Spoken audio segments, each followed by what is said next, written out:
Oi, pessoal, boa noite a todos e a todas, né? Mais uma vez a gente está aqui na nossa aula online, né? A aula remota, em razão das circunstâncias, né? Da aula de ciência política de hoje também ser dessa forma, e por questões de logística a gente optou também por seguir esse mesmo caminho, né?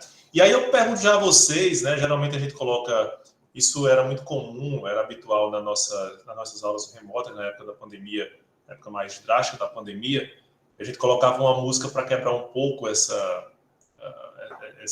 momento, né? De distanciamento, e cada música tinha alguma relação com a matéria que ia ser vista na aula. E aí eu vi algumas pessoas comentando, né? E indagando que danada de aula é essa que tem a ver com essa música de Magnífico, né? Alguém poderia chutar?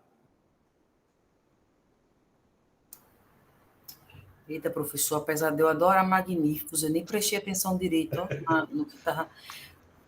Eu até estranhei, eu disse, professor gosta de Magníficos ou isso tem alguma coisa a ver com a aula? Mas tem a ver, deu as duas coisas, na verdade, né? Eu não prestei atenção, realmente. Assim, eu fiquei... Mas acho que Pedro ia dar uma dica ali. Ia dar um pitaco, não?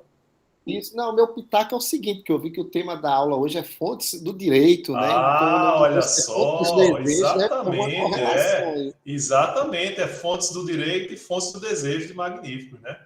Então, a gente vai falar exatamente sobre fontes do direito, pessoal, nessa aula de hoje, que a gente, obviamente, não vai dar tempo de falar sobre tudo, mas a gente inicia hoje para que na próxima quinta-feira comece a apresentação dos seminários, certo? E depois a gente retoma quando concluir essa etapa. E aí eu pergunto a vocês inicialmente, né? O que é que vocês entendem por fonte? A mesma palavra que a gente usou lá na música do Magníficos, né? A fonte do desejo.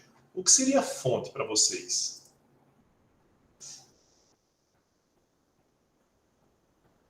É onde começam as coisas? Pois não, Ana. Exatamente, Ana. É de onde começam as coisas, né? É a origem, né? A fonte da ideia de origem, né? De onde provém as coisas. Perfeito. E quando eu falo em fonte do direito, o que é que vocês poderiam compreender a partir dessa acepção? Laura está colocando, não podemos buscar a origem ideal. Perfeito, exatamente. E fonte do direito seria o quê?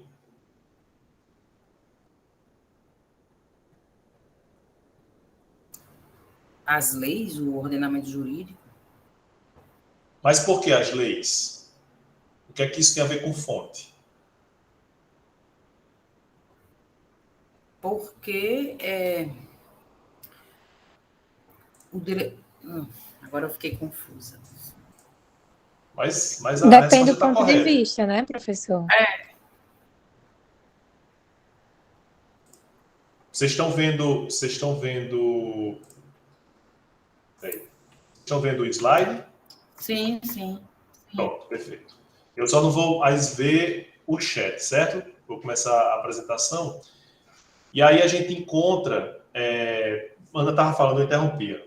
Perdão. Depende de quê?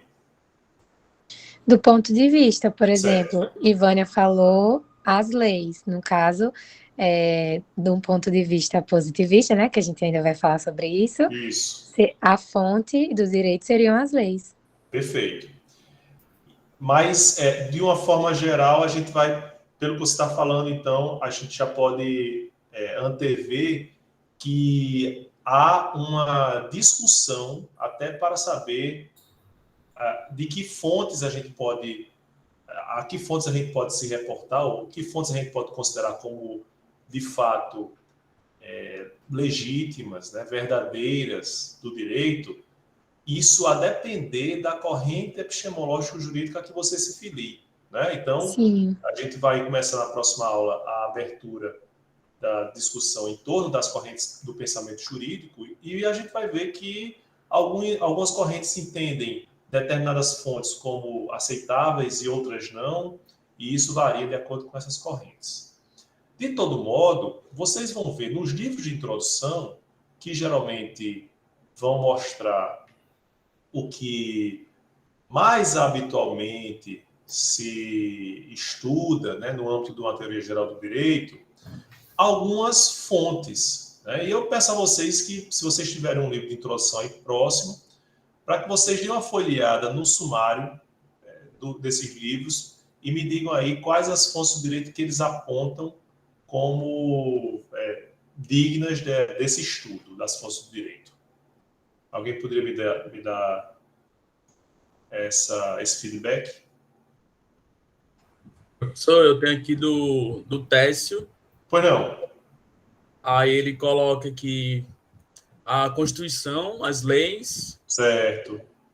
Hierarquia das fontes legais também. Perfeito. Então, Constituição, leis, né? O que mais? Aí a questão da hierarquia das leis, decretos, regulamentos, portarias. Decretos, regulamentos, portarias. Certo. Códigos, consolidações e compilações. Certo. Tratados e convenções internacionais. Perfeito.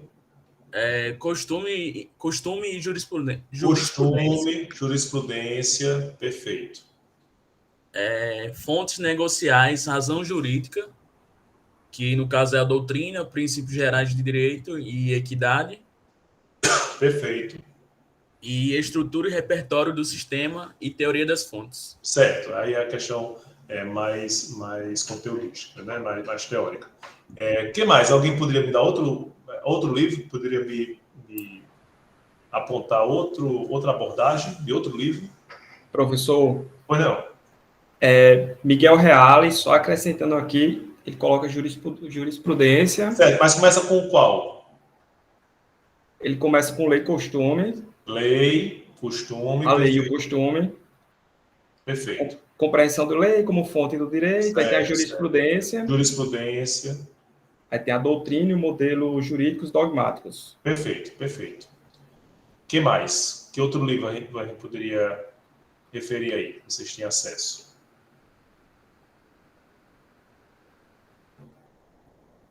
Algum outro? O que é que vocês veem de similitude? Né? Eu estou falando apenas no sumário, né? Dos tópicos desses autores que foram apresentados.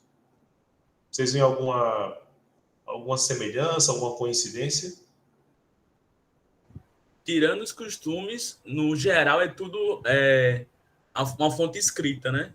Então, ou é a doutrina, ou é a jurisprudência, é tudo está documentado. Isso, é verdade. E tem um outro fato também, que se a gente observar, na maior parte dos livros de teoria geral do direito, ou de introdução ao estudo do direito, os autores vão começar, pelo menos os de tradição romano-germânica, principalmente, né, vão começar por uma fonte especificamente, que é a legislação, né? E aí eu falo em legislação para abranger Constituição, lei, decreto, portaria, de uma forma geral, toda norma jurídica, ou todo conjunto de normas jurídicas estatal, de normas escritas, né, estatal, advinda de um órgão incumbido dessa elaboração normativa. E isso diz muito, pessoal, aos propósitos a que serve a teoria das fontes, né? O próprio Alisson Mascaro, no seu livro de introdução, ele demonstra que, na verdade, o que a gente observa a título de teoria das fontes atende a um propósito de organização racional de como as fontes do direito são colocadas no âmbito de um determinado sistema jurídico, certo? Do sistema jurídico atual, que, segundo Alisson Mascaro, está atrelado à própria concepção capitalista, né, de organização estatal. Então, por que isso acontece? Até o advento da positivação, né, até o surgimento da positivação como um instrumento generalizado de construção normativa, o que é que acontecia? As decisões eram tomadas, né? Os parâmetros para solução de conflitos eram adotados a partir dos hábitos, daquilo que era habitual se adotar. Por exemplo, se eu tinha uma briga entre vizinhos, a solução que eu ia dar a essa briga era aquela solução que geralmente sempre apaziguava vizinhos. Então, o direito era firmado, era focado muito mais em tradições, em costumes, né? A gente vai ver que a própria origem da palavra, tanto da palavra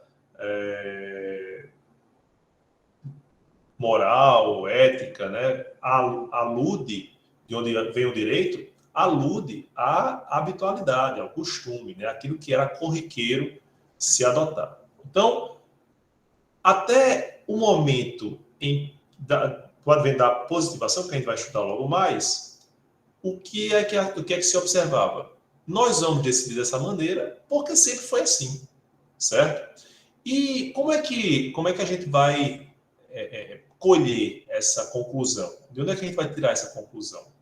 A gente vai tirar essa conclusão dos hábitos que foram consolidados pelos chefes tribais, né? Depois pelos monarcas, depois pela igreja, depois, entendeu? Então, em várias fases da civilização ocidental, de alguma forma, as manifestações jurídicas eram adotadas porque correspondiam a um hábito, a um costume daquele povo, daquele país, daquele estado, daquela sociedade, certo? Só que uma coisa mudou com o advento do capitalismo. Eu acho que alguém pediu para falar aqui. Opa. É porque tem gente querendo entrar na sala. Pronto. Acho que já autorizei aqui. Bom, voltando aqui, então. Então, até o advento do capitalismo era assim. Só que com o advento do capitalismo, o que é que acontece? Há uma exigência de uma certa estabilidade também jurídica para que os interesses econômicos da classe que estava ascendendo fossem atendidos, né? Fossem atendidos. E basicamente, a positivação veio corresponder a esse anseio. De que maneira? Quando eu adoto a positivação como um meio legítimo de construir normas jurídicas para a resolução dos conflitos, eu, de alguma forma, admito abrir mão daquela minha segurança do passado, de que as coisas sempre foram decididas daquela maneira e vão continuar sendo assim. Na positivação, há uma coisa diferente, que é a possibilidade de eu, como legislador racional, adotar um parâmetro de decisão de conflito diverso da tradição.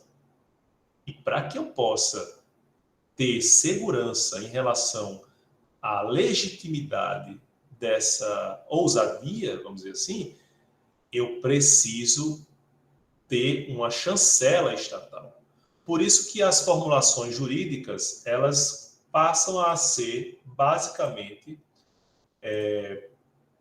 vinculadas à produção estatal, né?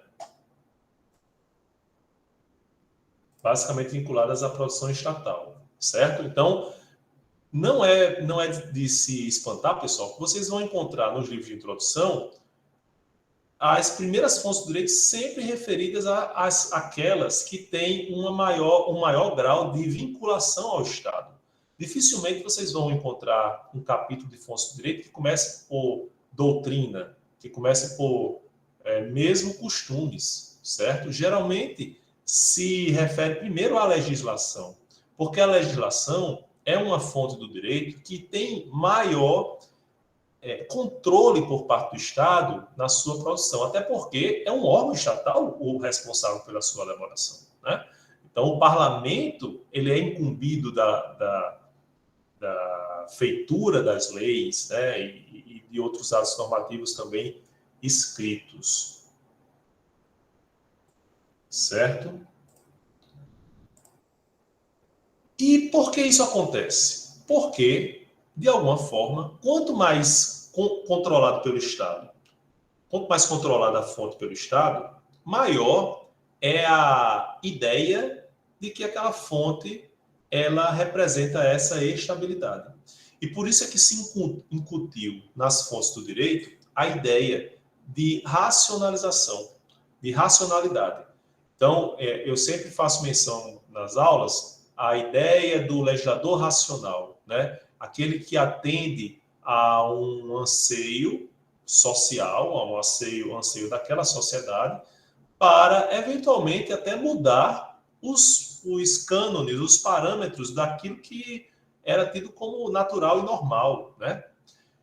E essa ideia da razão vai terminar sendo agregada também ao modelo das fontes.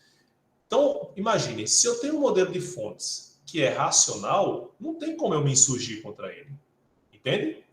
Por isso que a teoria das fontes, ela tende a esse propósito de racionalização do Estado liberal. O Estado liberal precisa trabalhar a partir da ideia de que apenas com uma teoria das fontes racional é que a gente pode buscar o que ele termina chamando de ordenamento jurídico, de sistema jurídico coerente, coeso, né, que abranja todas as situações possíveis de resolução de conflitos. Tanto Alisson Mascaro como Michel Mihaly, né, nos seus livros que são de teoria crítica, vão apresentar um contraponto a essa ideia que vocês vão encontrar de forma tranquila nos demais autores. Porque eles defendem que essa ideia da racionalização é uma ideia equivocada. Pelo menos é uma ideia, não é uma ideia natural, né? A racionalidade do Estado liberal, ela é buscada de modo artificial. E ela é buscada a partir do momento em que eu privilegio ou eu foco os valores que são essencialmente liberais, né, de segurança e certeza. Então, não interessa a classe dominante burguesa, isso na crítica que eles fazem a esse sistema, né, a teoria das fontes tradicional, um sistema jurídico, por exemplo, que tenha insegurança. Quantas vezes a gente ouve falar hoje em dia, né? Isso vai contra a insegurança jurídica, como é que pode haver uma insegurança jurídica no Brasil, né? E muito frequentemente a gente se depara com essas críticas à insegurança jurídica. Só que, por outro lado, a segurança jurídica, se ela perpetua, se ela consolida uma injustiça, uma iniquidade, um desvio, uma deturpação social, ela não convém a quem está sendo prejudicado por essa deturpação, por esse desvio, por essa injustiça. Professor, Não. Tem como você explicar novamente essa racionalização do Estado liberal? Qual a parte que você não entendeu? O conceito mesmo, por que racionalizar? O que é que vocês entendem como racionalizar?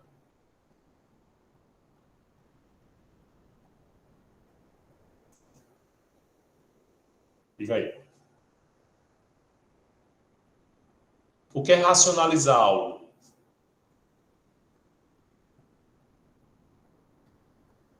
Ninguém arrisca? No sentido de limitar, professor? Não, aí seria racionar, né? Por exemplo, racionar alimentos, né? Mas racionalizar seria o quê? Dar razão, sei lá, no sentido mais... Isso, exato. Racionalizar é tornar racional, né? Então, você olha para o modelo liberal de Estado e diz, não, esse modelo é bem construído, ele é racional, ele atende àquilo que se buscava de maneira com mais afinco a partir do iluminismo, de que as decisões humanas precisavam ser marcadas pela razão. E não pela fé, né? Não pelas crenças míticas, mas pela razão humana. Então, quando eu olho para o Estado liberal e vejo, poxa, ele é racional, isso blinda esse modelo estatal de críticas que não são convenientes para a perpetuação desse modelo, entende? Entendi. Então, a função da fonte, por isso que eu digo que a função da fonte, não eu digo, mas os pensadores críticos do direito defendem que a função da teoria das fontes é prestar essa ideia de racionalidade ao Estado liberal, certo? Então, a teoria das fontes não é algo natural, é algo criado em virtude desse modelo estatal. Certo? Certo, entendi. Obrigada. Melhorou? Nada. Então, e esses valores liberais da segurança e certeza estão atrelados justamente a essa racionalização. Ok? Então, no final das contas, pessoal, o que é que a gente pode considerar fonte do direito? Existe uma discrepância, existe uma divergência em relação a esse conceito, mas a gente, por enquanto, vai se limitar a adotar esse que eu enunciei aqui para vocês. Centro emanador de normas gerais, certo? Há uma divergência, por exemplo, em relação a essas normas gerais, porque as fontes negociais são fontes que são individuais. Por exemplo, a iniciativa de duas partes num contrato particular que vão criar normas jurídicas específicas para elas, naquele contrato especificamente, que só vai vincular aquelas duas pessoas, não são normas gerais, não vale para todo mundo, né? São normas individuais. E aí, segundo uma parte da doutrina, isso não seria considerado fonte do direito, certo? Mas muitos autores, o próprio Teste Sampaio Ferraz Júnior, coloca lá fontes negociais como no capítulo das fontes do direito. De todo modo, parece mais condizente com a forma como a maioria dos autores apresenta as fontes do direito como fontes sendo sinônimo desse centro emanador de normas gerais, certo? Quando a gente se referir a fontes, é a isso que a gente está se referindo, ok? Tranquilo até aqui? Bom, em relação às fontes, existem várias classificações. Vocês vão observar vários sentidos diversos de fontes, né? Tanto mais diversos sejam as fontes de pesquisa de vocês, os autores que vocês vão pesquisar. Uma possível classificação, bifurcação, é entre as chamadas fontes estatais do direito e as fontes não estatais do direito. Fontes estatais são aquelas fontes que são produzidas ou chanceladas pelo Estado. Por exemplo, a legislação, ela é fonte estatal porque ela provém de um órgão estatal, que é o parlamento. A jurisprudência, ela também é estatal, porque ela provém de um órgão estatal incumbido de decidir os conflitos, no caso concreto, ou, eventualmente, em situações abstratas, que é o judiciário, certo? Tanto o legislativo, né, tanto o parlamento como o judiciário são órgãos estatais. Portanto, as suas produções jurídicas, né, as suas produções normativas, elas são fontes estatais. Já o costume jurídico não é uma fonte estatal por excelência, porque ela pode surgir de maneira espontânea na sociedade. É bem verdade que nos países em que há um maior culto, né, um maior respeito aos costumes jurídicos como fonte estatal, como fonte do direito, esse costume precisa ser chancelado pela jurisprudência, que, por sua vez, é um órgão estatal, né? É uma produção de um órgão estatal, mas o costume, ele nasce mesmo como algo espontâneo na sociedade e, portanto, é considerado uma fonte não estatal. Assim como a doutrina.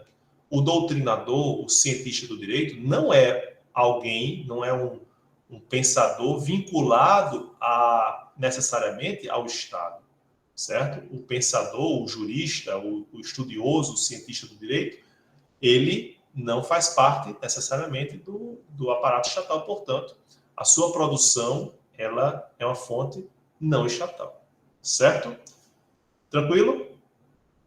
Alguma dúvida? Repete essa Vamos parte de novo, por favor. Qual? Essa parte de que o jurista é uma fonte não estatal. A produção do jurista, né? O que o cientista do direito produz. O que é que o cientista do direito produz? Ele produz livros, artigos, né? Pensamentos, né? Opiniões, no sentido amplo, né? Obviamente. Isso não é estatal porque o livro não é uma produção do Estado. Entende? Ah, sim, entendi. Então, é nesse sentido. Outra classificação possível é entre fontes materiais e fontes formais. Aquilo que a gente estuda geralmente nos livros de introdução ou de teoria geral do direito, as espécies de fontes, então vocês vão estudar lá leis, constituição, ou de uma forma mais ampla, legislação, né? Jurisprudência, doutrina. Essas são as chamadas fontes formais, porque elas encerram a forma com que as normas jurídicas são compiladas, são agregadas, né? Então, se você olha para uma lei, ela é uma fonte formal, porque a gente vai extrair dali as normas jurídicas, tá certo? No entanto, para a gente pensar como é que a lei foi feita, a gente precisa entender que, agindo lá dentro do legislador, no momento em que o legislador está discutindo aquela lei, está propondo aquela lei, está votando aquela lei, né, ele está sendo influenciado por outros fatores, sejam fatores econômicos, sejam fatores culturais, sejam fatores sociais, e esses fatores são os chamados, constituem as chamadas fontes materiais. Por isso que se diz que as fontes materiais são fontes de produção. Elas atuam na elaboração da norma. Já as fontes formais, elas apenas revelam a norma. Entende? É a lei que contém a norma que já está ali impregnada de todos os valores sociais, culturais, ideológicos que a fizeram nascer, certo? E por essa razão as fontes formais são conhecidas como fontes de conhecimento, não de produção, mas de conhecimento, entende? Alguns autores colocam também como fontes materiais os órgãos que produzem as fontes formais. Aí vão dizer que são fontes materiais o judiciário, o parlamento e assim por diante, certo? Tranquilo? Bem compreendida essa distinção também? Bom, e alguns autores também vão fazer uma distinção entre fontes imediatas e fontes mediatas do direito. As fontes imediatas são aquelas que mais diretamente, mais facilmente a gente acessa as normas jurídicas. Por exemplo, a legislação. Eu preciso saber se o prazo para apelação qual o prazo para apelação de determinada sentença. Eu vou e de forma imediata eu colho aquela informação no texto normativo legal, certo? Então, por isso que a legislação, os tratados internacionais são fontes imediatas. Já os costumes, por exemplo, eles não são facilmente acessíveis do pensador, do intérprete ou do aplicador da norma. Eu preciso realizar uma pesquisa para saber se realmente existe aquele costume consolidado, né? Da mesma maneira, eu coloquei o PGD, Princípios Gerais de Direito, ou a doutrina, são fontes mediatas, porque a gente precisa, aquela informação não é colhida de maneira imediata, tá certo? Mas essa é uma classificação que termina não tendo tanta importância nesse momento. Alguma dúvida, pessoal, sobre essa parte introdutória de fontes do direito? Podemos prosseguir com as fontes em espécie. Então, aderindo àquilo que geralmente é colocado nos livros de introdução, a gente vai principiar justamente pela legislação, certo? E eu também tenho que até justificar porque eu me refiro à legislação e não à lei, porque alguns autores vão dizer lei apenas. Porque a lei, ela tem um sentido, pelo menos o nosso ordenamento jurídico tem um sentido próprio. E a legislação é mais abrangente, certo? Então, por isso que a gente vai se referir à legislação como esse conjunto mais abrangente de fontes estatais. E o que a gente pode ver como características da legislação? A primeira característica que a gente pode observar é que a legislação ela é construída sobre uma estrutura hierarquizada, certo? O que quer dizer estrutura hierarquizada da legislação? Eu tenho um conjunto de fontes legais de maneira a que algumas se sobressaem em relação às outras. Ou, para fazer menção à própria teoria keynesiana, algumas encontram fundamento de validade em outras. Isso quer dizer que quando eu tenho uma estrutura hierárquica, uma fonte legal inferior não pode contrariar uma superior. De forma muito clara. Se eu tenho uma lei e uma norma constitucional, essa lei, que é hierarquicamente inferior, não pode contrariar uma norma constitucional. Certo? Então, isso é próprio da legislação. Eu tenho essa estrutura. Eu tenho, por exemplo, também uma distinção entre as várias manifestações legais, certo? Dependendo da sua especificidade, dependendo da sua abrangência, algumas elas não podem, elas apenas vão ser mais específicas do que aquela mais genérica, mas a elas se submetem. Quando eu tenho uma lei e, por exemplo, a especificidade da lei é dada em um decreto que tem outra natureza, esse decreto ele pode ser mais específico, mas ele não pode contrariar o que está na lei. Isso a gente vai estudar de maneira mais pormenorizada daqui a pouco, certo? Outra característica importante da legislação é que a sua elaboração é confiada a um órgão específico, estatal, certo? Então, no caso do Brasil, nós temos o nosso Parlamento Federal, nós temos um sistema bicameral, né, de Câmara Federal e Senado Federal, e Senado da República, e esse parlamento ele é incumbido, por exemplo, de formular as leis federais, entre outras funções, certo? E temos, no âmbito dos estados, que órgão legislativo? Assembleia. As assembleias legislativas, perfeito, que são incumbidas de elaborar as normas legais estaduais. E no âmbito dos municípios? A Câmara. As câmaras municipais, perfeito. Então, nós temos vereadores integrando câmaras municipais, deputados estaduais integrando as assembleias legislativas e deputados federais e senadores integrando o Congresso Nacional. E vocês veem, portanto, órgãos estatais nitidamente incumbidos da elaboração da lei.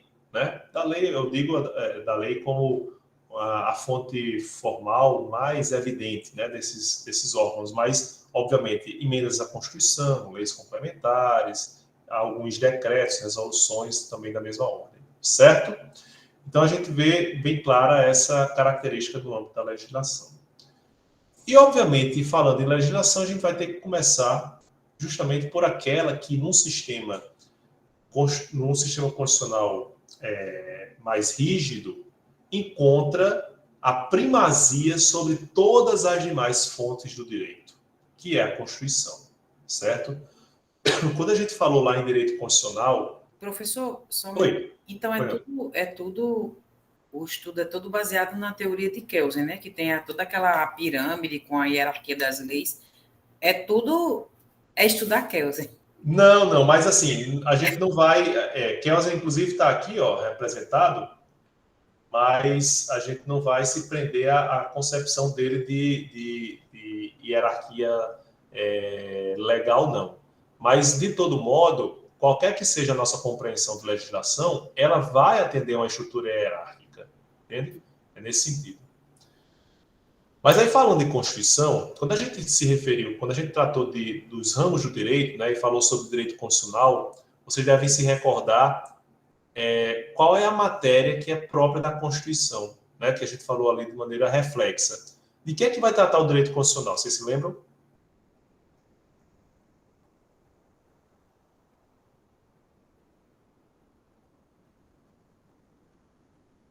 Exatamente. Diga aí, Pedro. Do conjunto de leis, princípios e é como se fosse a coluna vertebral de tudo que vem adiante no direito. Perfeito. E a gente resumir assim, o direito constitucional, basicamente, ele vai regular o formato do Estado, a relação entre os poderes, direitos fundamentais, né? Como é que a economia se desenvolve, então forma sistema de governo, enfim, é a cara do Estado, é a coluna vertebral, como você falou, de todo o conjunto normativo, certo? E aí, isso nos dá uma luz sobre a própria matéria da Constituição. A Constituição, ela vai atender a esse propósito. Ela vai dar ali a cara do Estado. Eu vou saber, olhando para a Constituição, ou pelo menos eu deveria saber, se trata de um Estado democrático ou ditatorial, se trata de um Estado republicano ou monárquico, se é um Estado unitário ou se é um Estado federado, certo? Se existe respeito pelos direitos fundamentais ou isso é relegado a um segundo plano.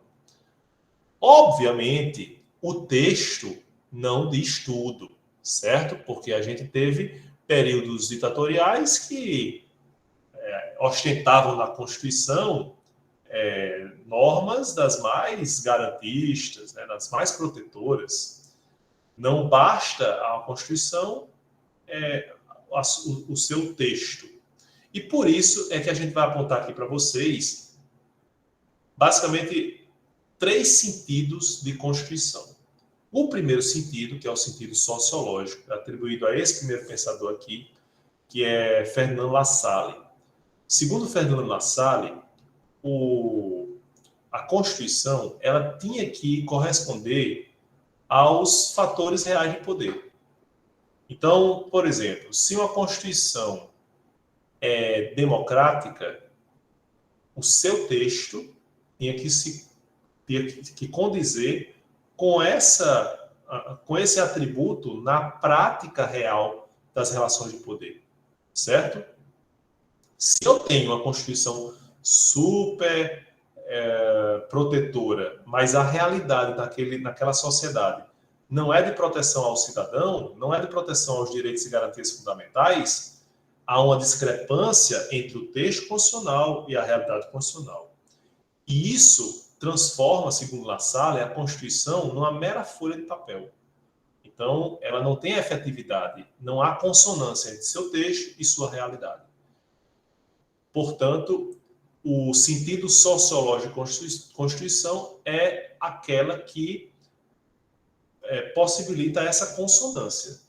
Eu só posso falar em Constituição, no sentido sociológico, se a sua realidade se coaduna com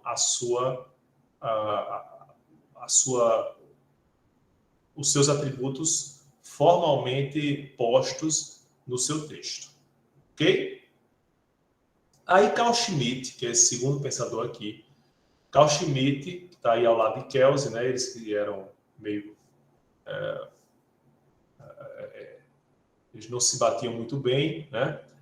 Mas Carl Schmitt vai apresentar um sentido político da Constituição.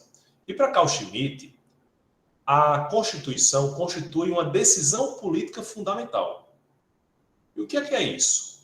Se a sociedade opta por um caminho político determinado. Essa é a Constituição.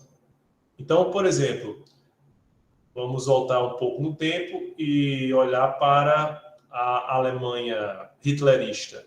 O caminho que foi seguido por Hitler, aquilo constitui a Constituição. Apesar de haver uma Constituição alemã que permanecia válida sob o reinado de Hitler, sob a tutela de Hitler, né? Sob o governo de Hitler. O que eu quero dizer com isso?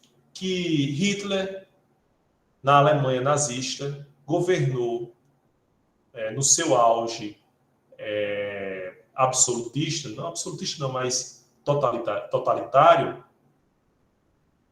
com uma Constituição altamente avançada, né, que era a Constituição de Weimar.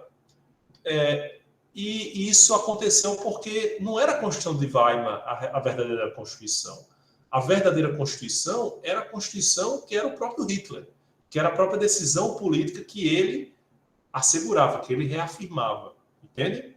Então, o texto aí pouco importa. O que importa é essa decisão política fundamental. É o sentido político de Constituição. Entende? Kelsen, por outro lado, vai dizer, não, eu tenho que buscar na Constituição um sentido jurídico, certo? E o que é que ele quis dizer com isso? A Constituição, na verdade, é o fundamento de validade para todas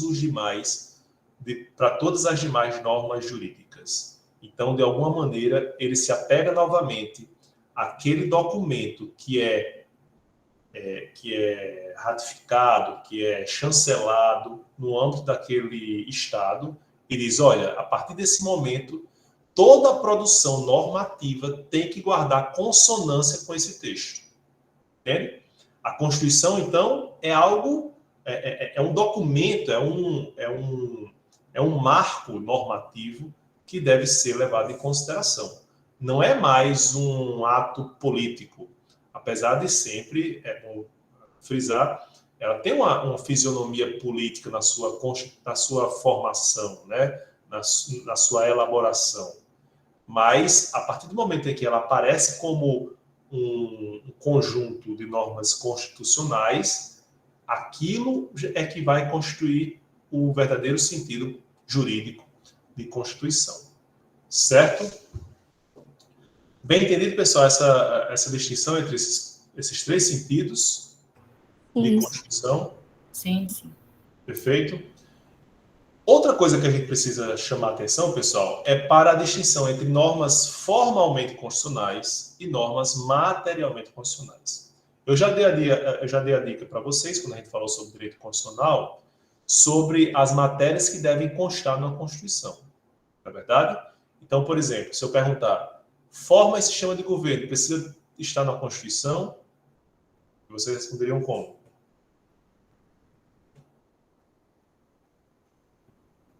Que sim. Sim, perfeito. É porque eu não estou lendo o texto. Eu só estou dependendo do Eu não entendi a pergunta. Forma e sistema de governo é matéria constitucional ou não? Sim. Sim. Direitos e garantias fundamentais é matéria constitucional? Sim. Hoje, sim.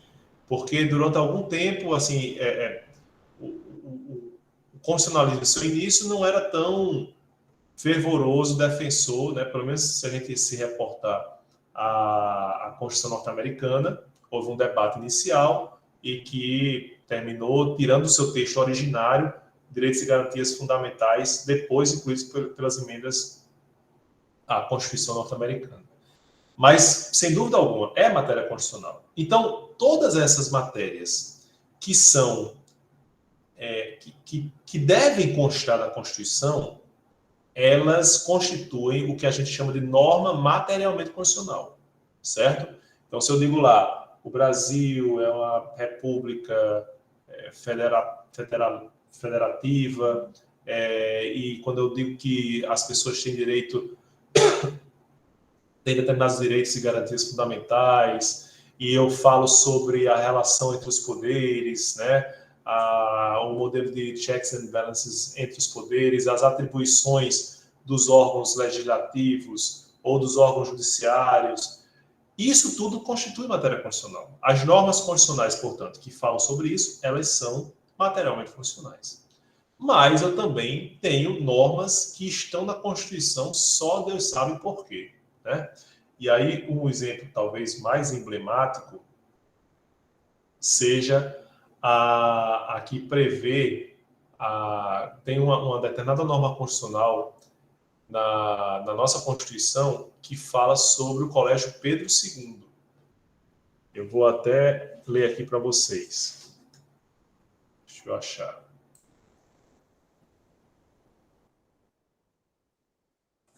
Professor, então nem toda norma é materialmente constitucional?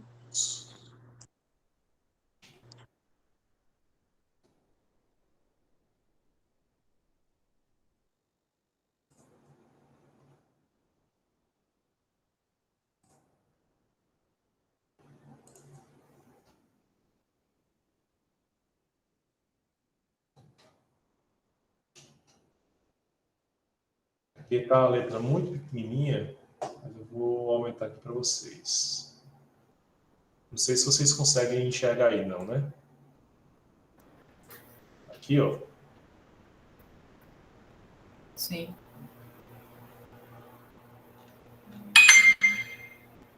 Consegue ver aí? Estou vendo. Aqui, ó. O que é que diz o parágrafo 2º do artigo 242 da nossa Constituição da República? O Colégio Pedro II, localizado na cidade do Rio de Janeiro, será mantido na órbita federal. Aí eu pergunto a vocês, essa norma é materialmente constitucional? Não.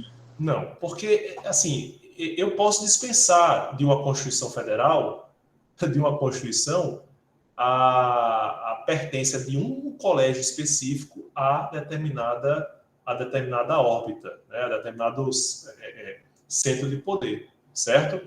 Então, esse é um exemplo de uma norma que não é materialmente constitucional, ela é apenas formalmente constitucional, entende? E como essa, a gente vai encontrar outras várias que apenas têm a forma de norma constitucional, mas, na verdade, não precisariam estar previstas na nossa Constituição. Isso é muitas vezes fruto de algum lobby, né, que queria ressaltar a importância do Colégio Pedro II, etc., pela tradição. Alguém perguntou aqui? Pois não, Augusto? Pois não, pode falar. Acho que Augusto estudou no Colégio Pedro II? Professor, não, a minha, porque eu só queria saber que o senhor repetisse, por gentileza, a definição de Lassalle. De Lassalle, que é o sentido sociológico, né, da Constituição. Que a Constituição ela tem que guardar consonância com os fatores reais de poder. Se há essa discrepância, aí ele considera a Constituição uma mera folha de papel, porque ela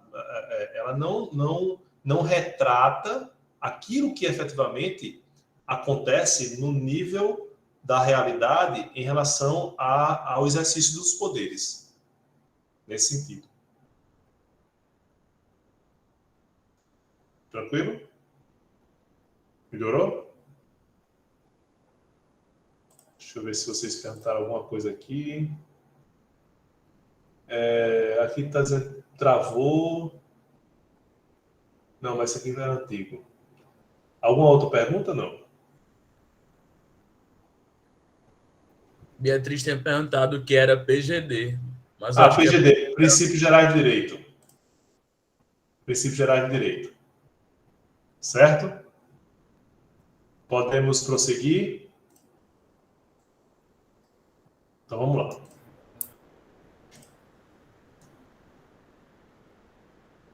Além numa federação, pessoal, como é a nossa, a gente tem uma Constituição da República, né, que dá a fisionomia do Estado brasileiro, né, do Estado Brasil, a República Federativa do Brasil. Mas, como a gente tem Estados federados, a gente vai ter também constituições estaduais, certo? Então, aqui no Rio Grande do Norte, a gente tem uma Constituição estadual, Em Tocantins, a gente tem uma Constituição estadual e assim por diante. Acontece a mesma coisa nos Estados Unidos. Só que, obviamente, lá o federalismo ele é muito mais forte do que o nosso. Basicamente, aqui a gente vê uma reprodução do que diz a Constituição Federal, acrescentando apenas algumas especificidades de órgãos estaduais, certo? Então, a gente vai ter, por exemplo, na Constituição Estadual, a diretrizes da competência do TJ, né, do Tribunal de Justiça, mas, em grande medida, repete apenas as disposições da Constituição da República, certo? E, da mesma maneira, a gente tem, no âmbito dos municípios, não constituições municipais, mas o que se habitua a chamar de lei orgânica municipal. A lei orgânica municipal está para os municípios, assim como a Constituição estadual está para os estados. A lei orgânica municipal vai dizer qual é a sede do município, quantos vereadores vai ter o município, né, como é que se reúne como é que se reúne a Câmara de Vereadores, e assim por diante, certo? Questões particulares daquele município, certo? E todo município, depois da Constituição de 88, se viu obrigado a constituir a sua própria lei orgânica. E é curioso, porque muitas vezes a gente tinha parlamentos formados de pessoas analfabetas, verdadeiramente analfabetas.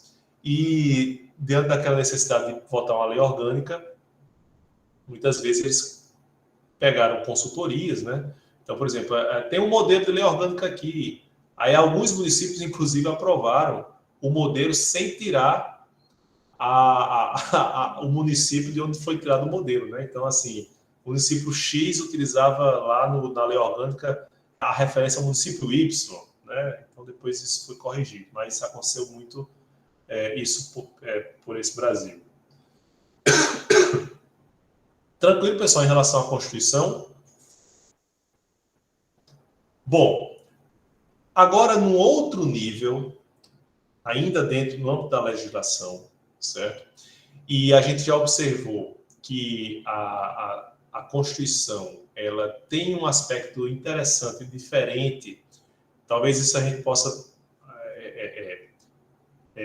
aprofundar um pouco mais quando for tratar das normas jurídicas, e a gente for falar sobre como é que se constituem normas constitucionais, né? Um processo totalmente diferente, que o que a gente observa hoje? Existe um projeto de lei, e aí passa pelas comissões, aí depois é aprovado ou não, etc. Vai para a sanção do chefe executivo. No âmbito na criação de uma Constituição, o processo é totalmente diferente. Ou a Constituição é outorgada, em regimes de pouca abertura democrática, por exemplo, ou a Constituição é votada, elaborada por uma Assembleia Constituinte. Recentemente, a gente teve uma experiência no Chile. O Chile convocou uma Assembleia Constituinte, elaborou um projeto de Constituição, mas o povo terminou rechaçando, né, aquele modelo de Constituição que no Chile é a Constituição ainda da época de Pinochet. O que se pretendia era a instituição de parâmetros desvinculados dessa experiência desagradável, né, da história chilena, mas terminou sendo democraticamente rechaçada pelo povo chileno. Agora a gente vai falar sobre atos normativos legais que ficam a cargo dos órgãos ordinários do parlamento. Né? Não é uma Assembleia Constituinte, mas é o parlamento. Tanto o parlamento federal como os parlamentos estaduais ou municipais. E existem, dentro dessas possibilidades normativas, o que se chama de lei complementar. O que é a lei complementar, no final das contas, pessoal? Lei complementar é uma lei que é votada pelo parlamento para complementar um determinado aspecto da Constituição, certo? Então, eu trago aqui para vocês dois exemplos, né? Eu tenho aqui eu estou mostrando aqui para vocês. A lei de organização básica, cuja matéria está prevista na Constituição, isso aqui a gente observa aqui no artigo 69. No artigo 69 da Constituição, se vocês observarem aqui, ó,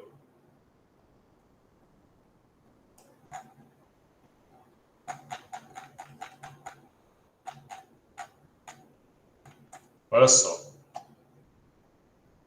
As leis complementares serão aprovadas por maioria absoluta, certo? Preste atenção nesse aspecto.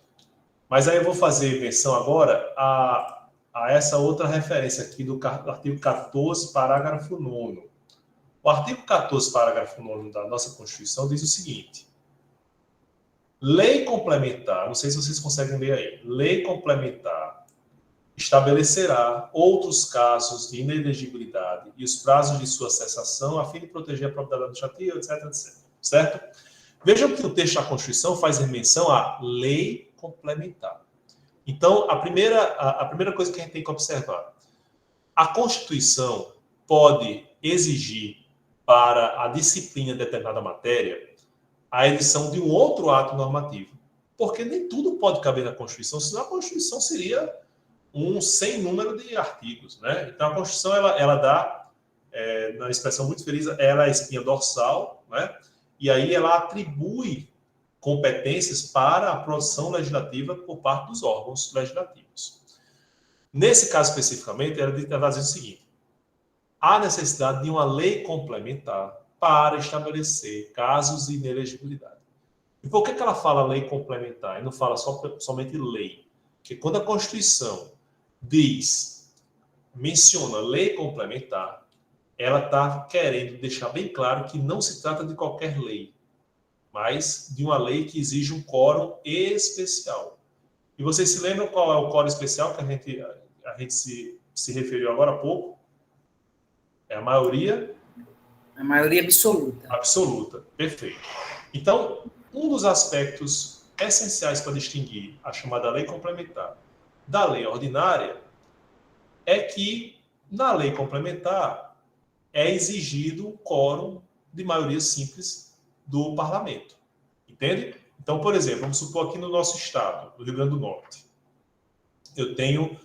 Na complementar, não é maioria absoluta, não? Maioria absoluta. Se na ordinária, foi isso que você trocou, você falou. Eu troquei, então, perdão. Eu queria saber se vocês estavam atentos, né? Na lei complementar, eu preciso da maioria absoluta, certo?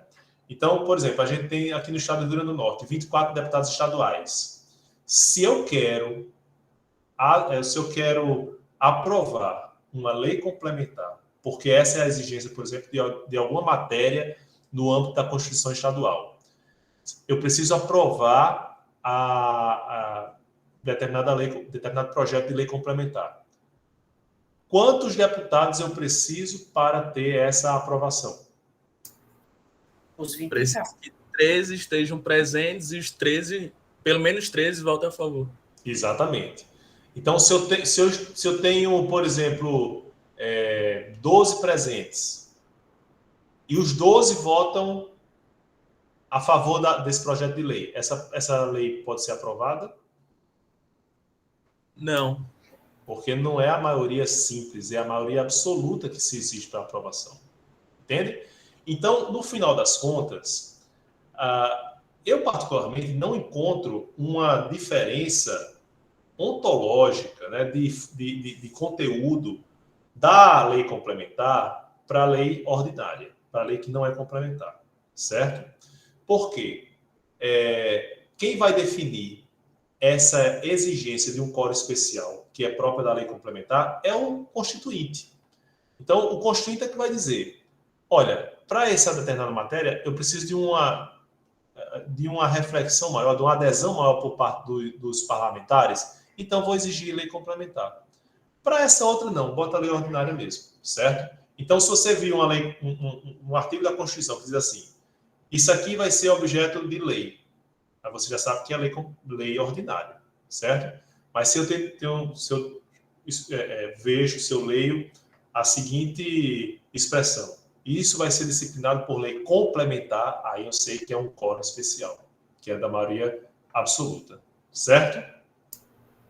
Mas a ordinária como é que é definido isso assim? Se aprova ou não aprova? Como assim? É porque a lei ordinária é maioria absoluta. Não, Aí a lei complementar... Não, a lei complementar é maioria absoluta. Certo. Aí a ordinária é maioria simples. Maioria simples, exato. Então, para aprovar uma lei ordinária, o que é que eu preciso? Que haja o quórum para a instalação daquela sessão e, estabelecido o quórum, a maioria dos presentes. Entende? Então é bem mais tranquila a aprovação. Pois não, Oscar? Então, a diferença é só essa. Engraçado que eu já ia perguntar qual é a diferença de lei complementar. É só Pois é, exatamente. E é até ruim de estudar, porque muitas vezes, é como o senhor falou, é o próprio legislador que vai definir o que é complementar ao ordinário. Tem muitas questões, pelo menos que eu faço, que fica pedindo qual é o rito de tal lei, de tal aspecto, que no final das contas não quer dizer muita coisa. Então, naquelas pegadinhas de concurso, né?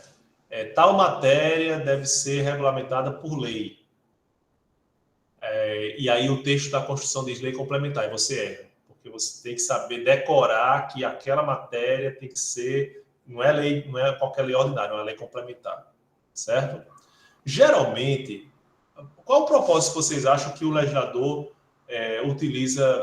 vincula a uma lei complementar e não a lei ordinária para determinadas matérias? A regulamentação. É o grau de importância, assim, de determinada matéria. Ele só quer garantir que tem um rito mais dificultoso de aprovar alguma mudança naquele artigo. Exatamente. Então, precisa de uma adesão maior por parte dos parlamentares. Perfeito, é isso mesmo. Cara. Tranquilo? Vamos lá. Professor, dá um exemplo de lei complementar. Outra. Essa da inelegibilidade da lei complementar, a lei complementar que trata a lei complementar que trata do Ministério Público, é uma lei complementar, certo? Existe um caso de, por exemplo, a lei que estabelecia o direito de greve, né? Acho que alguém está colocando aqui. O Oscar colocou aqui o regimento interno da Assembleia Legislativa, certo? Perfeito. Interessante. O direito de greve, deixa eu colocar aqui. Está no artigo 37, inciso 7º da nossa Constituição. Vou mostrar aqui para vocês. Olha só, artigo 37. Garante ao servidor público o direito de greve. Né? Você está vendo aqui, ó. Como é que ele estava na redação original? O direito de greve será exercido nos termos e nos limites definidos em lei complementar. Só que essa lei complementar nunca veio. Aí pensaram o seguinte, nunca veio porque era lei complementar. Vamos fazer o seguinte, vamos alterar o texto da Constituição e colocar da seguinte maneira: o direito de greve será exercido nos termos e nos limites definidos em lei específica. Ou seja, não precisa mais aquele quórum específico, né? Daquele quórum especial de maioria absoluta, basta a maioria simples. Resultado, essa lei logo chegou, não é verdade? Não, continua sem haver uma lei específica regulamentando o direito de greve dos servidores públicos. Então, é um caso que não adiantou mudar o quórum, continuou a omissão por parte do parlamento. Certo? E se você botar aqui para localizar complementar, né, vocês vão encontrar, eu encontrei aqui 169 referências na nossa Constituição com a palavra complementar. Nem todas vão falar sobre lei complementar, mas a maioria sim, certo? Então, em várias matérias, a Constituição exige o estabelecimento desse código específico que é próprio da lei complementar. Ok? Professor, e naquela pirâmide de Kelsen, quem está acima são as leis Porque eu já vi a pirâmide de não sei quanto modelo. Eu já vi com as leis complementares em cima das ordinárias. E já vi, assim, só leis. Eu estava até olhando agora. Eu já vi... Bom, quem é que está em cima, afinal? São as leis complementares, eu entendo, não? pois há quem defenda que não existe hierarquia, né? Eu, particularmente, não vejo como havendo hierarquia. Mas, por exemplo, Alexandre de Moraes, o ministro, que é autor de constitucional, né? Ele tem livros de direito constitucional. Ele defende a hierarquia sob a seguinte perspectiva. Veja só, se eu tenho uma matéria que a Constituição diz que só pode ser disciplinada por lei complementar, e essa matéria, por algum engano, descuido do parlamentar, né, do Congresso, ela é disciplinada por lei ordinária, essa lei é inválida, porque não obedeceu à exigência de um quórum estabelecido na própria Constituição. Só que se houver ao contrário, eu tenho uma lei, uma matéria, que ela precisaria apenas de uma lei ordinária, mas por de preciosismo ou descuido do próprio legislador, ele dirigiu um projeto de lei complementar, sem necessidade desse quórum específico.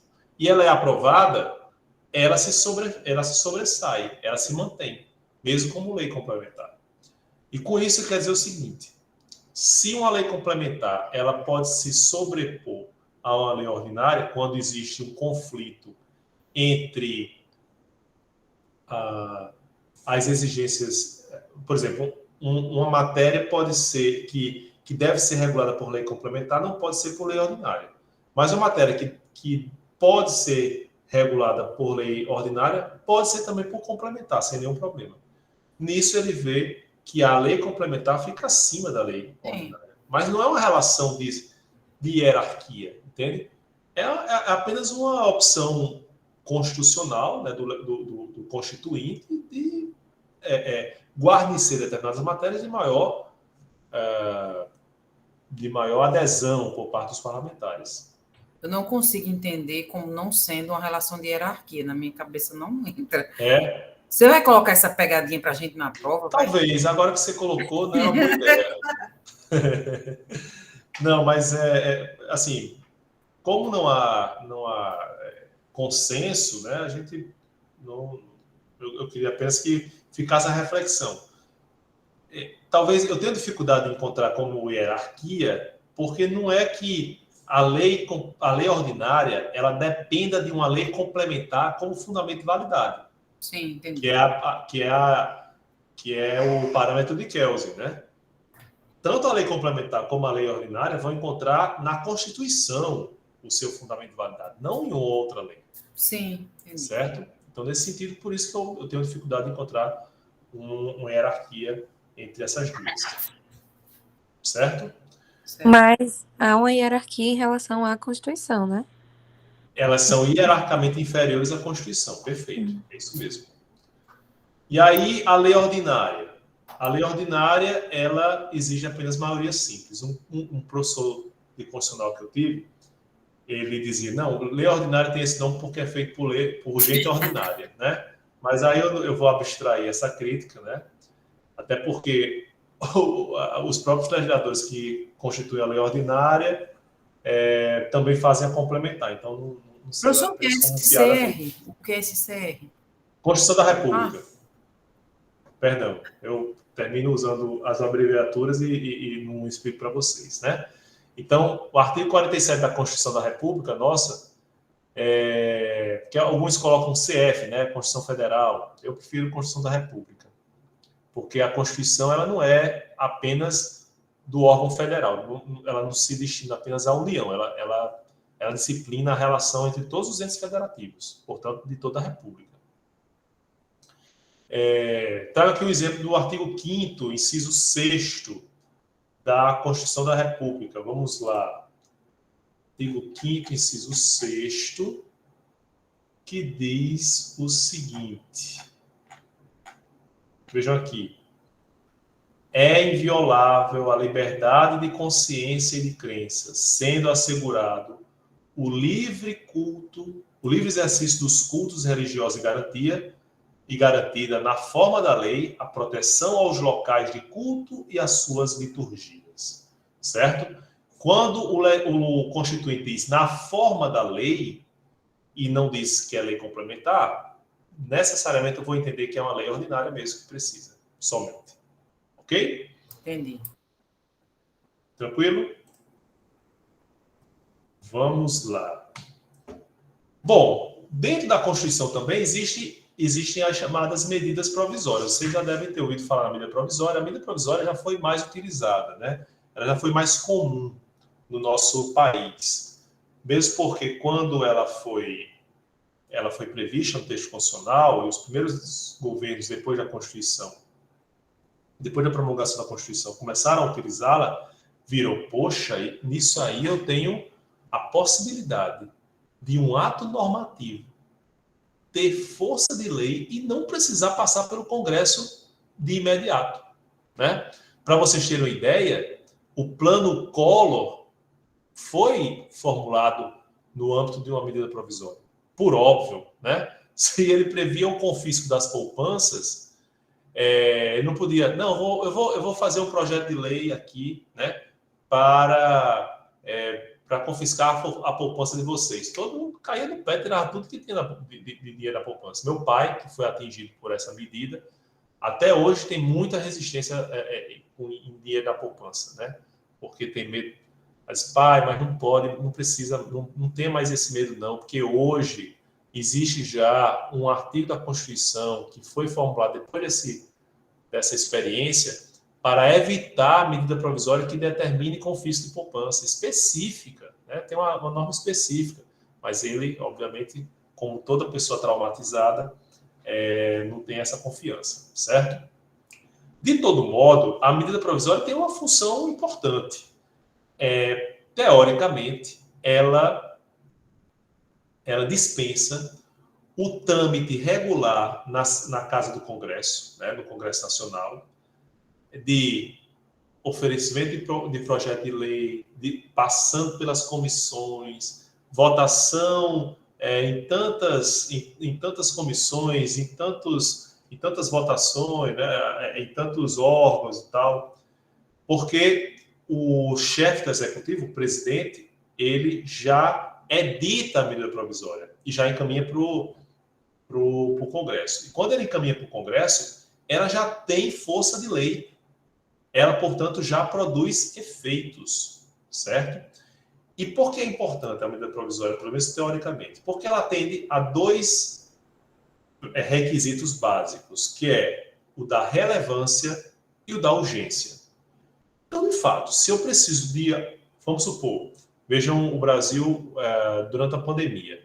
Em algumas situações de urgência e relevância, a medida provisória talvez tenha se feito necessária, certo? Para, por exemplo, possibilitar um combate mais efetivo em relação à pandemia, certo? No entanto, o que a gente observa na história da Constituição brasileira, a história constitucional brasileira, é um abuso das medidas provisórias.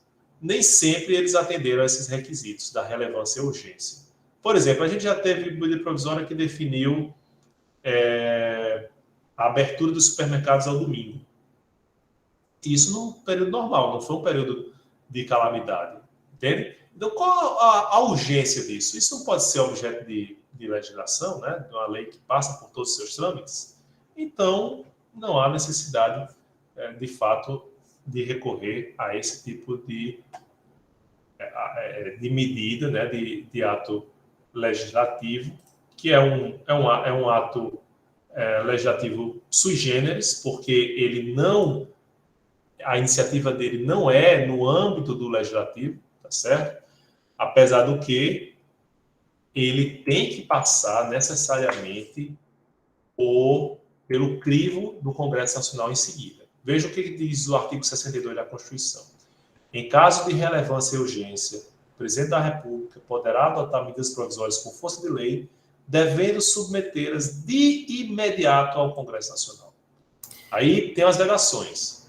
Não pode haver medida provisória sobre nacionalidade, cidadania, direitos políticos, direito penal, processo. Por exemplo, você não pode... eu vou criar aqui um tipo penal novo por medida provisória. Não pode.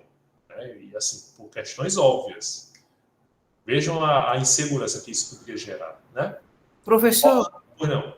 E qual é a diferença de medida provisória e decreto? E também tem projeto de lei, né?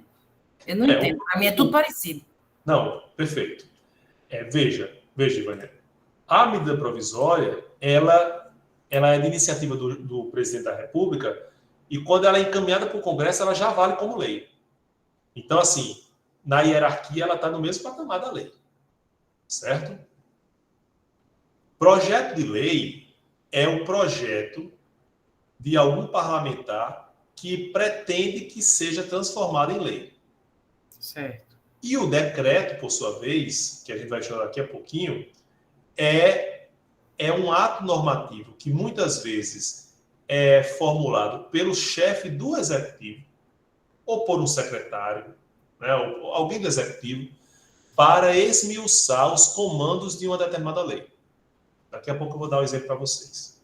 Certo? E é exatamente agora esse momento que eu vou dar esse exemplo. O decreto regulamentar, que se chama, ele, na verdade, ele visa a regulamentar uma lei, a aperfeiçoar a eficácia dessa lei. E aí o exemplo talvez mais palpável para vocês seja o decreto que regulamenta o Estatuto do Desarmamento. Se eu abrir aqui para vocês, ó, deixa eu botar aqui. A Lei 10.826, ela traz várias a normativa relacionada à arma de fogo do país e também os tipos penais, os crimes. A gente vê aqui. Vamos lá. Eu tenho no artigo 12 o tipo de posse irregular de arma de fogo de uso permitido. Veja que no artigo 12 eu tenho o crime de posse de arma de fogo de uso permitido e no artigo 16 eu tenho a posse de arma de fogo de uso restrito, certo? E como é que a gente pode observar essa distinção? Se a gente lê o artigo 12, está lá. Possuir ou manter sob sua guarda arma de fogo, acessório ou munição de uso permitido em desacordo com determinação legal ou regulamentar no interior de sua residência, etc, etc. Se eu olhar para uma arma, eu vou saber se aquilo é de uso permitido ou restrito? Se eu olhar para a arma, a não ser que você seja um conhecedor, não. Esse artigo de lei, ele deixa claro o que é que se considera arma de uso permitido e arma de uso restrito? Não. Não. Então deixa. E aí, o que é que a gente faz nessa situação? O executivo vai e baixa uma determinada normativa, que nesse caso é um decreto, certo?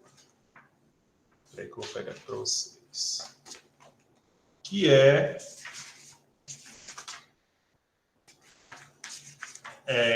que disciplina justamente essas características. Eu estou procurando aqui.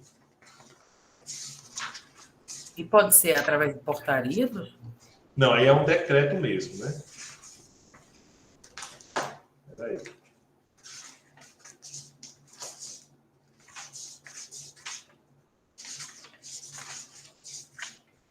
Deixa eu aqui para vocês. Pronto, achei.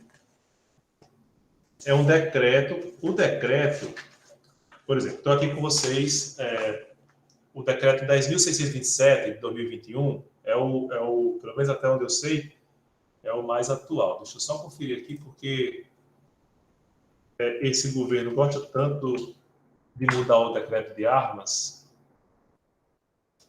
já mudou diversas vezes, né? E o decreto, por sua vez, ele tem, respondendo a sua pergunta, tem outras, tem portarias que deixam ainda mais claro o seu conteúdo. Aí, por exemplo, tem aqui. São considerados...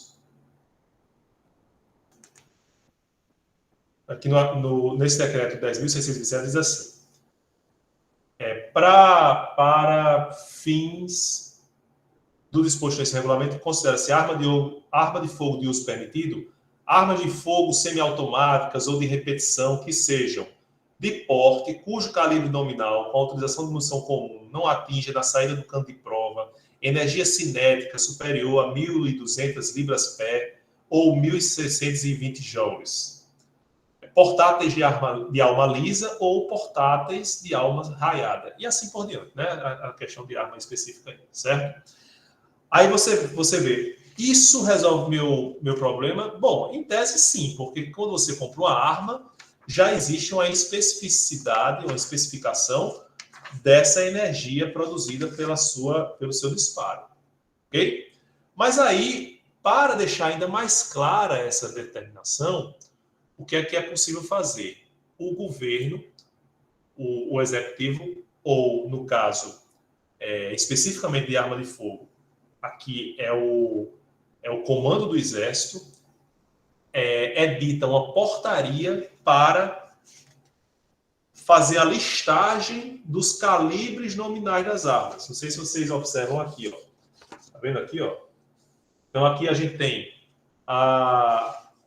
uma 9 por 19 milímetros Parabellum, permitido, né? Então, por exemplo, restrito, segundo esse aqui, já pode ter modificado, né? A gente tem aqui, ó, a relação de todas as armas que são consideradas restritas. Isso está numa portaria. Então, como é que funciona? A lei diz qual o crime de posse de arma de uso permitido e de uso restrito. O decreto vai especificar o que é que se considera uso restrito e uso permitido. E uma portaria, por sua vez, ainda mais específica, vai dizer especificamente quais as armas, né, que se consideram de uso restrito e de uso permitido. Certo? Então, basicamente, é assim que a gente vê esse escalonamento legislativo. Ok? Professor, Pois não. para mim não ficou claro o que é o decreto. Tem como usar o exemplo dos decretos que foram sancionados na pandemia? Perfeito. O decreto da pandemia é um bom exemplo. Eu tenho os decretos. O decreto, via de regra, ele tem iniciativa no próprio executivo. Eu tenho uma lei, certo? Então, vamos supor, uma lei que disciplina a situação emergencial durante a pandemia. E aí eu tenho decretos no âmbito do executivo para dar maior especificidade a essa lei. Então, na lei eu digo que deve ser mantidos os serviços básicos, blá, blá, blá, blá, blá. E no decreto eu digo, são considerados serviços básicos a secretaria o serviço de coleta de lixo. Eu estou assim, não estou dizendo exatamente o que acontece, eu estou dando só um exemplo, né?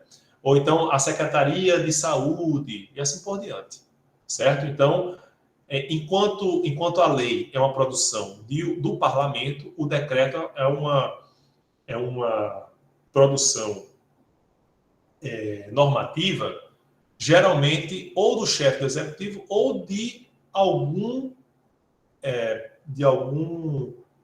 ocupante de um cargo no âmbito do executivo, um secretário ou um ministro, por exemplo. Certo? Professor, mas tinha vários decretos em âmbito municipal, estadual. Isso. Que não necessariamente foi uma pessoa do legislativo, não? Não é isso que eu estou dizendo. O decreto não é do legislativo, é do executivo. Por isso que eu tinha, por exemplo, eu me lembro do embate, né? Tinha um decreto do prefeito que contrastava com o decreto da governadora, né? Sim. Do estado, né? Aqui em Natal. E aí, veja, não é o decreto da Assembleia, é um decreto do chefe do executivo. Sim, sim. Certo? Professor, Pois não. não, onde é que entra aí nessa história as resoluções? Pois é. A resolução, ela pode ter... Tem várias possibilidades, né? Eu posso ter resoluções até jurisprudenciais. Então, assim, eu tenho resolução que é ato do executivo, tenho resolução que é ato do legislativo, tenho resolução até que é ato do judiciário. Então... Professor, por que eu estou perguntando? Porque é o seguinte, eu sou da área da educação, né? Como eu já falei. E no âmbito aí da educação, eu trabalho no setor de alimentação escolar, na Secretaria Municipal de Educação aqui de Natal. E como eu trabalho no setor de alimentação, a gente trabalha muito com essa questão das leis que são voltadas para a alimentação escolar. Sim. Aí tem a lei 11.947, que trata sobre essa questão da alimentação. Certo. E tem a resolução, que no caso agora é mais atual, a resolução 6, que é do FNDE, que regulamenta a lei. Tem a lei 11.947, que dá de maneira mais geral. E tem a resolução que ela já vai especificar mais como é que vai ser essa... A resolução cumpre mais ou menos o papel que a gente atribuiu ao decreto. Sim, é por isso que eu estou perguntando, porque eu achei parecido quando você explicou com a questão do decreto. Só que as resoluções, no caso, elas são elaboradas, não necessariamente... são elaboradas por quem? Porque essa resolução é do FNDE, né? Pois é isso que eu digo. A resolução, como portaria, por exemplo, geralmente são atos normativos mais específicos. Então, geralmente não são do chefe do executivo, são de órgãos estatais específicos, né? Eu me referi agora há pouco à portaria do Comando do Exército, né? Então, não é nem do presidente da República, é do Comando do Exército, certo? Que vai disciplinar a questão da arma de fogo. A resolução do FNDE, então, é o Fundo Nacional de Desenvolvimento da Educação, não é isso? Exato. É um órgão específico ligado ao Estado que é responsável por essa especificidade. Certo. Mas ela tem, a resolução tem alguma questão hierárquica com relação aos outros, aos decretos, por exemplo? A resolução ela pode estar vinculada a um decreto, mas não necessariamente, porque existe, como eu falei, existem várias possibilidades de resolução. Mas de forma assim pacífica, de forma tranquila, ela tem que prestar respeito, primeiramente, à Constituição. Né? Isso, nenhum outro ato normativo pode fugir disso. Né? Sim. E aí a resolução, muitas vezes, ela é fundada em uma lei, e assim por diante. A lei, por sua vez, busca a fundamento validade da Constituição e pronto. Certo? Entendi. Pessoal, em relação à legislação, alguma dúvida? Vou só estabelecer aqui, como já está no horário quase da aula de vocês, eu tenho que correr lá para a universidade ainda, para dar aula de História do Direito. Para a presença dessa aula, como é remota, vai ser o mesmo esquema da aula anterior, que a gente fez assim, certo? Eu vou colocar uma pergunta lá para vocês, e vocês vão ter uma semana para responder. Quem responder, mesmo que não esteja presente, não esteja assistindo a aula sincronamente, vai poder responder e ter a presença confirmada, ok? Vou colocar no cigarro. Alguma dúvida? Pois não. Mas o senhor vai colocar quando? Eu vou colocar em breve. Da outra vez eu demorei, mas eu pelo menos eu deixo uma semana para vocês responderem. Não é uma coisa simples, certo? E na próxima quinta-feira, pessoal, a gente começa o nosso grande momento da nossa disciplina, que é a apresentação dos seminários, né? Os grupos 1 e 2 vão apresentar, e aí a gente vai começar esse momento tão precioso da apresentação dos seminários, certo? Ok? Alguma dúvida? Então, vou terminar aqui, pessoal, a gravação, agradecendo a vocês a paciência, né? E a participação.